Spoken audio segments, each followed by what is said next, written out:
तो welcome students, class 10 के NCERT गणित के सॉल्यूशन में फिर से एक बार आपका स्वागत है। आज की इस वीडियो में हम लोग प्रश्नावली 5.3 के प्रश्न क्रमांक 17 को सॉल्व करेंगे। तो आगे भी यदि इस तरह के वीडियोस को आप देखना चाहते हैं तो चैनल को सब्सक्राइब कर बेल आइकन को जरूर दबा लें।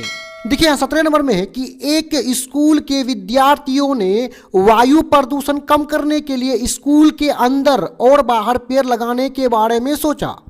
ये निर्णय लिया गया कि प्रत्येक कक्षा का प्रत्येक अनुभाग अपनी कक्षा की संख्या के बराबर पेड़ लगाएगा। चलिए आगे बढ़िए। पेड़ लगाएगा यहां तक तो हो गया है। उदाहरणार्थ कक्षा 1 का एक अनुभाग एक पेड़ लगाएगा, कक्षा 2 का एक अनुभाग 2 पेड़ लगाएगा, कक्षा 3 का एक अनुभाग 3 पेड़ लगाएगा इत्यादि।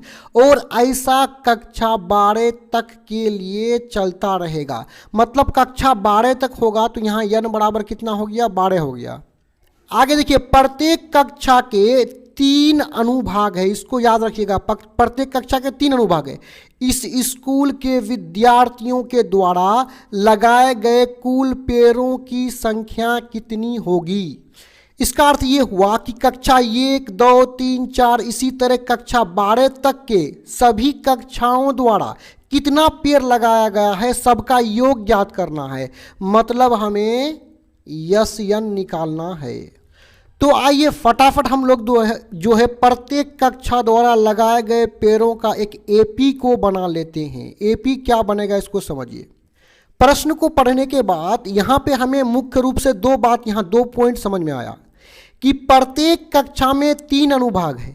यानी कहा जाए तो कक्षा 1 में भी 3 अनुभाग है, कक्षा 2 में भी 3 अनुभाग है, 3 में भी कितना 3 अनुभाग है, कक्षा 4 में भी कितना 3 अनुभाग है। यहाँ तक कि 12 कक्षा तक 3-3 अनुभाग करके है।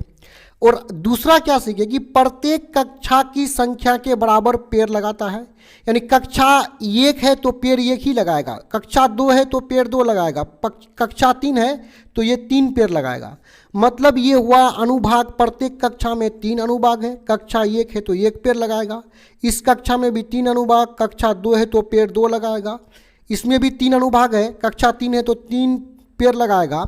उसी तरह कक्षा 4 में भी 3 अनुभाग है और कक्षा 4 है तो 4 पेड़ लगाएगा। यानी कक्षा 1 3 1 कम 3 पेड़ लगाएगा। कक्षा 2 जो है 3 दूने 6 पेड़ लगाएगा। कक्षा 3 जो है वो 3 तिया 9 पेड़ लगाएगा। उसी तरह कक्षा 4 जो है वो 4 तिया 12 पेड़ लगाएगा। यानी एपी क्या बनेगा, एपी का पहला पद हो जाएगा, एपी का पहला पद 3 हो जाएगा।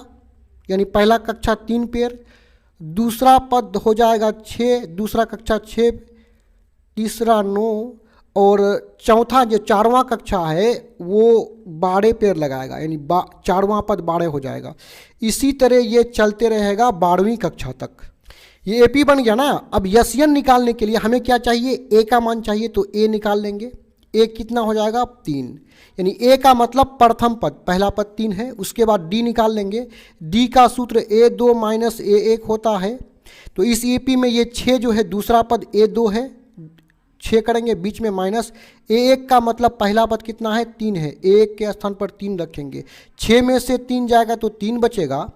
उसके बाद n बराबर क्या होगा, देखिए यहाँ पे हमें क्या कहा गया है कि ये प्रक्रिया कक्षा 12 तक चलेगा ना, तो n बराबर हो जाएगा 12।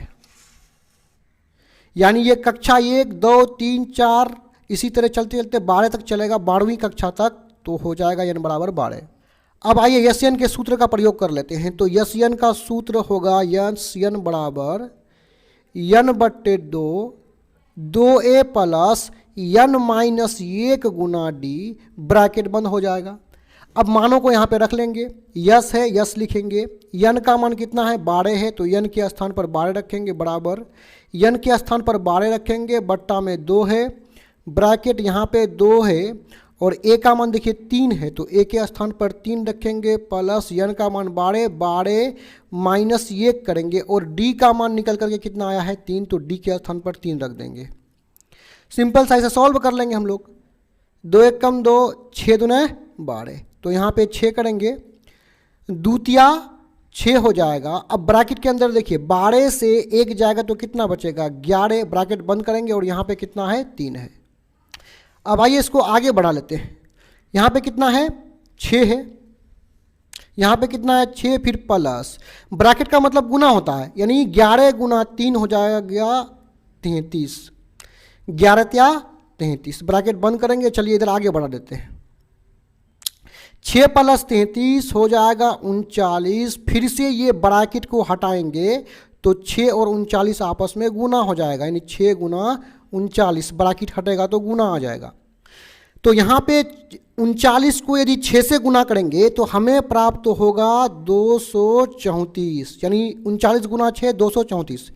तो यानी टोटल यानी यस 12 बराबर 234, यानी 234 पेड़ को लगाना पड़ेगा। आप चाहें तो यहाँ भी आंसर लिख सकते हैं, या नहीं तो भाषा में यदि लिख सकते हैं, लिखना चाहते हैं तो लिख सकते हैं कि पेड़ों की संख्या, पेड़ों की कुल संख्या बराबर कितना 234 आंसर। डिस्क्रिप्शन में और भी वीडियोस के लिंक है, वहां से भी देख सकते हैं। वीडियो देखने के लिए आपका धन्यवाद।